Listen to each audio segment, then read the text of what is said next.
الشهر اغفر ذنوبنا بعفوك سامحنا فما لك ثاني. اللهم بارك لنا في رمضان. اللهم بارك. Ayyee daawwattoota keenya sagantaan keenya akkuma itti fufetti jira. Amma immoo keessummaan tokko gidduu keenyatti argamanii jiru. Keessummaan keenyas Ustaaz Abdusalaam Ahmadi Hararirraa ka'uudhaan dhufanii Jamaa Al-Hidaayaa wajjiniin har'a sagantaa kana gaggeessuu irratti argamu. Mee gama isaaniittan isin dabarsaa akkasumallee baga nagaan dhuftan isaaniin jedha. Mee Ustaaz baga nagaan dhuftanii baga nagaan jamaa keenya keessatti argamtanii sagantaa keenya irratti hirmaattanii akkasumallee bu'aa bahii barnoota waggaa meeqaa gaggeessaa turtanii baranaa majlisa Sheekh Haji Muhammad Saalih irratti kutubu sittaa xumurtanii eebbifamtanii gama Jimmaatti deebitanii gamanumaan akka Jamaa Al-Hidaayaatti baga gammaddan isiniin jecha itti aansuudhaan ergaa baga ittiin isin gahee ummata muslimaa biraan akkasumallee firoottan keessan biraan ni geessu.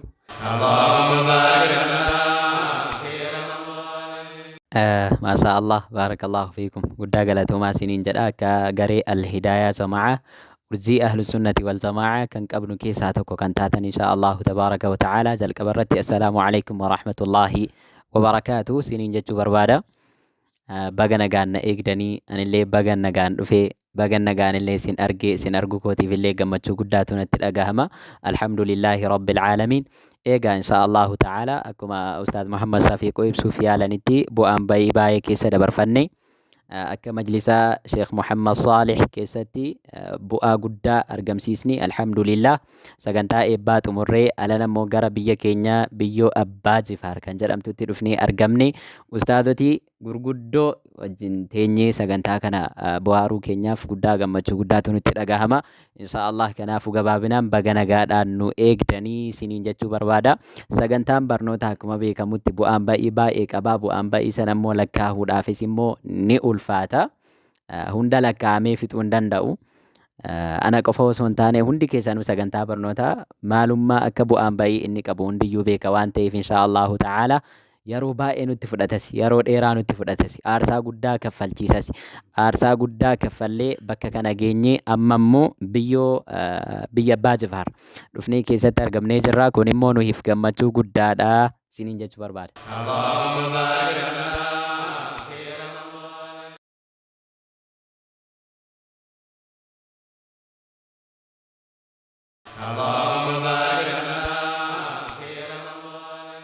Ayyee daawwattoota keenya walitti deebinee jirra. Sagantaan keenya akkuma itti fufetti jira. Gidduudhaan wanni si yaadachiisu kun chaanaala Al-Hidaayaa Jamaatii warreen chaanaala kanaaf haaraa taatanii chaanaala kana subscribe gochuudhaan barnootawwan akkasumallee viidiyoowwan asirratti gadhiifaman hunda isaanii share gochuudhaan obboleewwan keessan muslimaa hunda biraan akka geessan waan dhaamsa isin biraan gaha. Egaa hamma immoo sagantaan keenya kan itti aanu gama Ustaaz Warqiyyeettan isin dabarsa. Innis maali? Egaa baatiin kun baatii Ramadaanaa ta'uu waliin mee ummanni muslimaa akkamitti baatii Ramadaanaa kana keessa dabarsu, fakkeenyaaf halkanuu Ramadaanaa kana haala kamiin akkamitti akka dabarfamuu qabu gabaabsanii kan nu biraan gahanu ta'a. Gama isaaniittan isin dabarsa. Nu waliin tura. ما شاء الله قالتوا ما سنين جدا. الحمد لله جل كبرت ربي سبحانه وتعالى بقى جاء كبجما جالتما جاء رمضانات النجهي الحمد لله كان رمضان دربي لبودان الدنيا الرجل كان نوجن صوما به برنمو كان الدنيا الرهنجر باء تجرى ربي سبحانه وتعالى نفلتي جاء رمضانات النجهي أكا رمضان كان سومن نتاسس الحمد لله كوني نعمة ربي كنياتي وانتهف ربي كنياف قالتها قلتنو جيني رمضان كما بيكمو جاء نمني نياتاف لغاتي قبيفتي جاء رمضان سمتو متي جاء رمضان جتون جاء كيس عبادة ربي قفمونا جاء كيس ربي ذكرمي أكسم اللي ربي كنيا سبحانه وتعالى عبادان إسا كيس قدمي التين دبر فمود أمال جيني رمضان جاء كيس نياتا بيتشادان قيسني سأتي سلا أمني مسلمة قبه هريران صلاة تراويحات أبتو قارين أمو نياتا بيتشا قبيسي جاء نياتا تاسيسي تين دبر سومتي جيني رمضان جاء عباداتي قبابنا على كل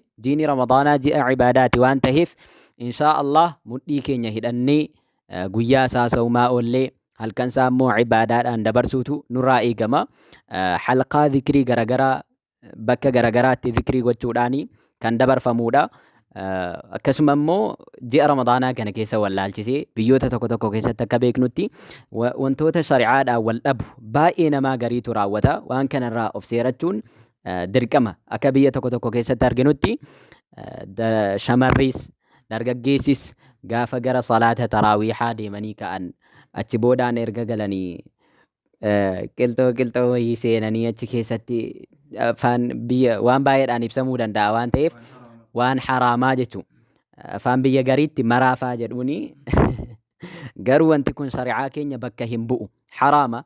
Ramadaanni kanaanii miti kan dabarfamu. Ramadaanni ji'a keessa kaartaalee garagaraa taphachuudhaan halkan yeroo ofii itti qisaasanuu itti balleessanuu miti.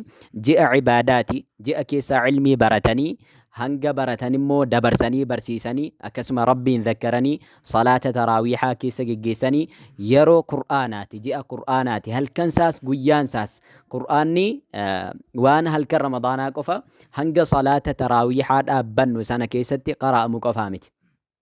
Guyyaa isaas gariin namaa halkan guutuu waan itti bulee inni caatiis immoo caatii isaa qutteessaa bulee guyyaa guutuu ramadaana bakka rafiitiidhumaan dabarsa. Garuu akki kun nurraan eegamu. Ramadaanni ji'a jajjabinaa ji'a keessa khayrii saammatanu. Namni ramadaanni dhufee khayrii ramadaana keessa jiru hin saammatin waan ramadaanni kun khayrii inni fudhatee dhufe keessan booji'atin funyaan isaa lafatti harigamu jedhan nabiyyiin alayhi salaatu wassalaam. Kanaaf inshaa Allah akka azzala hin galle of eeggachuutu nurraa eegamaadha jechuu barbaadeeti. Wassalaamu alaykum wa rahmatullahi wa barakaatuh. Hayyee baarakallahu fiikum ulfaadhaa galatoomaa dhaamsa bal'aa nu biraan geessanii egaa sagantaan keenya akkuma itti fufetti jira. Mee hamammoo Ustaaz Habiib dhaamsa qabanii mee isaanis mee waa'ee halkanowwan ramadaanaa kana keessatti fi keessumatti dargaggoota irratti fakkeenyaaf waa'ee dargaggootaa ilaalchisee mee dhaamsa yoo qabaattan isinis nu biraan gahamee gama keessan isin dabarsa. Hayyee baarakallahu fiikum hundi keessaniyyuu waan gaariidha kan isin dhaamnaa turtanii. Akkuma beekamu baatiin ramadaanaa gatii khayriin isaa alatti carraaqamu ramadaana keessa gatii dachaa ta'ee fi baay'isanii carraaquutu barbaachisa. Akkasuma ramadaana keessa halkan leelatul qadriitu jira. Halkan leelatul qadrii gaafa jennu kan halkan tokkichisaa gara waggaa 80 wahiitti namaaf tilmaamamu jechuudha khayriin keessa carraaqame. Kana jechuun gatii umuriin ummata Muhammad kun gabaabaa ta'ee fi rabbii waan kana nurratti qanani'e jechuudha. Kanaafuu walumaa galatti jiini ramadaanaa kun ji'a khayrii keessa baay'isanii carraaqan ta'uu isaa hubannee wajjin hin dabarsina. Kana malee immoo dhaamsi biraa waa kanan qabu. Nuti jama'aan kun inshaallah jama'aan gaafan jedhu numti warri ahlin sunnati wal jama'aadha. Yani warri asirraa dubbachaa jiru kun hundi keenya kuniyyuu amrii diinii keessatti kan nuti deemnu diin keenya kallattiidhaan haqa namaaf ibsuudha malee nuti waan tokko nama tokko arrabsinee irraa wanta baasoo miti. Kaayyoon keenya fakkeenya amma yeroo baay'ee onlaayinii kanarratti gaafa deemnee ilaallu warra duffii dha'u jechuudhaan kallattiidhaan maqaa nama tuquudhaan yookaan immoo wama biraa keessatti namoonni baay'een wala siyyama nam tokko fayyii imaamii godhameetuma kan inni kallattiidhumaan baasee spiikarii masjidaatti waa'ee nashidaa irratti fa'a mata duruma godhatee khutbaa irratti kan dubbatu ni jira. Inni kun aqliin isaa saliima jedhamu namni akkanaa kun lafzii attan ibaaraa jedhamu fayyadamuu barbaachisne waa fayyadamee kan inni imaamu mateera yookaan jecha koo namni fudhatee kan hin dubbatu jira. Nuti immoo gaafa kana dubbannu nama kana arrabsuu osoo hin taane nuti kan nuti deemnu nama arrabsuu osoo hin taane haqa namaaf ifa gochuudha. Bakka haqa namaaf ifa gochuudha. Wanti nu deemnuu fi baaxilli kana haqni kana wanta jedhamu namaaf ibsinee amrii diin keessatti wanti kun halaala wanti kun haraama shartiin soomaa kana shartiin salaataa kana akkaataan aqiidaa kana wanta jedhamu irratti hundeemneeti kan nuti asirratti namaaf ibsa goonu kallattiidhumaan baarakallahu bikum hordoftoonni bakka hunda jirtaniyyuu bakka jirtu teenyee amrii diin haqaa kan akkamitti deeggarraa. Ammas immoo namoonni gariin beekamtii faarratti hundaa'anii yoo nin kee waan kana dubbadhee wanti kun namni akkas ta'uu koo na beekee na deeggaruu faadhiisaa jedhanii kan haqa dubbachuu dhiisantu jiru. Inni kun matuma galee jidduu gongora macarrasha kun. Na beekee dhiisee haqni haqa dubbatamuun bakka الأمر بالمعروف والنهي عن المنكر لا يقدم عجلا ولا يؤخر رزقا. irra guddaan nama gidee kana keessatti nama keenya kuffisaa maali? Waan kana yoo nin dubbadhee namoonni walii galan deeggaranu yoo immoo kana calluma jedhee dhoskee walii galatti na deeggaran wanta jedhamu akkasii miti. Haqni haqa ta'uu ibsinee beekamnee wallaalaan nu macarrasha buunee duunu haqa ta'uu ibsinee jechuudha. Malee beekamtii osoo hin deemnee nuti haqa namaa ibsuudha deemuun hunda keenya irraayyuu hin barbaachisa. Baarakallahu bikum. بارك لنا في رمضان برحمة هذا الشهر اغفر ذنوبنا بعفوك سامحنا فما لك ثاني اللهم بارك